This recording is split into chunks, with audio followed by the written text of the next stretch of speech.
Well, it's Trial Tuesday. Today's topic is if you're a victim of sexual assault and how to deal with that case. Do you need your own attorney as a victim? Attorney David Aylor has got some great information for us. How you doing today? Doing well. Good to see you. How often does this come up?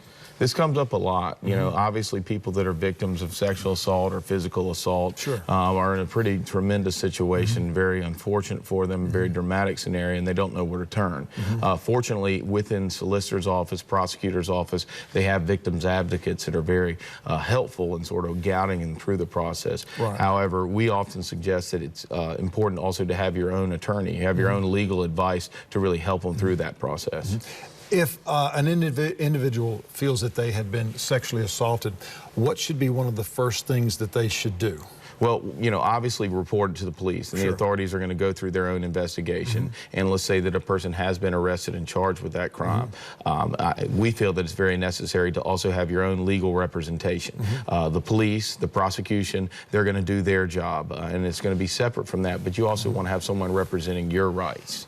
And that could also lead to not just following along, having a good understanding through your attorney of what's going to happen, how that case is going to unfold from a criminal standpoint, but also if there's any potential civil liabilities that could come from the person that injured you.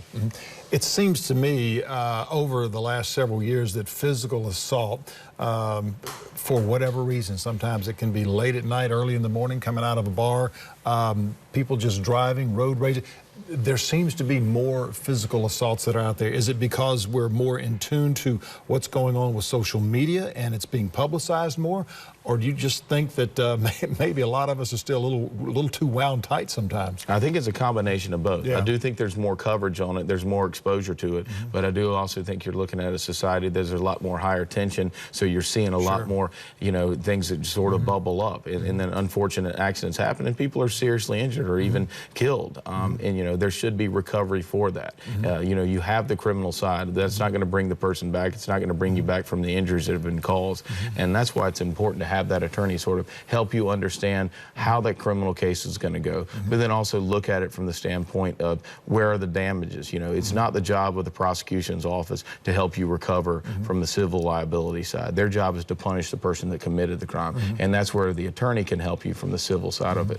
With the physical assault, again, as we have said over the last number of months, if not years, documentation is everything, finding out exactly what time, what date, what location, if there are any witnesses that are involved, if you had to go to the hospital, what was done. And then it comes into play that there may have been a camera somewhere or somebody may have filmed the whole assault or whatever.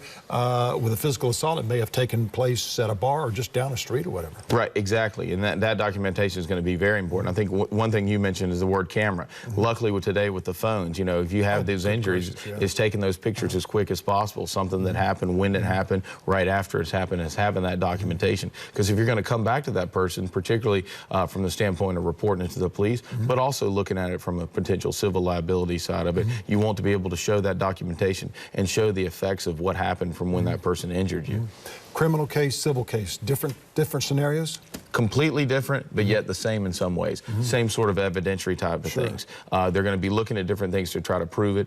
The criminal side of it, of course, is beyond a reasonable doubt. The civil side was going to be preponderance of evidence, so it's going to be harder on the criminal side, but of course, they're going to run at the same point. It's going to almost be dual tracks, and so you can have a criminal case and a civil case running at the same time against the same defendant. And a lot of times you'll see that when you have a sexual or a physical assault type of case going. Absolutely. Attorney David Aylor, so glad that you're here with us once again today. Thanks. We've got more Low Country Live coming up in just a moment. Stay with us.